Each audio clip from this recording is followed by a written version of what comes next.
நம்மளுடைய நல்ல நிலத்தில் கர்த்தாதி கர்த்தர் அந்த கோதுமை மணியை விதைக்கிறாரு.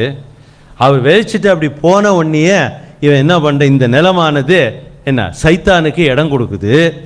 இடம் கொடுத்தவொன்னே அவன் வந்து, மாப்பிள்ளை வாங்க வெளில வாங்க மாப்பிள்ளை, நீங்கள் உள்ளே இருக்க வரைக்கும் உங்களை ஒன்றும் பண்ணல மாப்பிள்ளை, நீங்கள் வெளியில் வாங்க, நீங்கள் நம்ம சந்தோஷமாக இருக்கலாம், ஜாலியாக இருக்கலாம். இவ்வளோ நாள் நீங்கள் வந்து இருந்தீங்க உள்ள ஒரு 3 ஹவர் உங்களுக்கு உண்டானது, நான் ஒன்றும் தொந்தரவு பண்ணல, நான் உங்களை தொந்தரவு பண்ணல மாப்பிள்ளை, நீங்கள் வெளியில் வாங்க நான் பார்த்துக்கிறேன் அப்படின்னு கூப்பிட்டு போன மாதிரி அந்த சைத்தானானது அந்த நிலத்துக்கு வந்து, என்ன நிலைமை நீ வந்து இவ்வளோ இடம் இருக்குது, அதில் அங்கங்கே வந்து கோதுமை மணியை விதைச்சாங்க, சும்மா அங்கங்கே ஒரு பயிர் தானே வந்திருக்குது, நடுப்புற இவ்வளோ இடம் இருக்குது, என்ன அதுக்கு நடுப்பார ஊடு பயிர் மாதிரி இந்த களையை போட்டாக்கா அப்படியே பச்சை பச்சேன்னு இருக்கும் இல்லை, பார்த்தாக்கா ஒரு பார்த்தாலே அழகாக இருக்குமே அப்படின்னு சைத்தான் சொல்கிறான். சரிண்ணா விதைண்ணா, சரி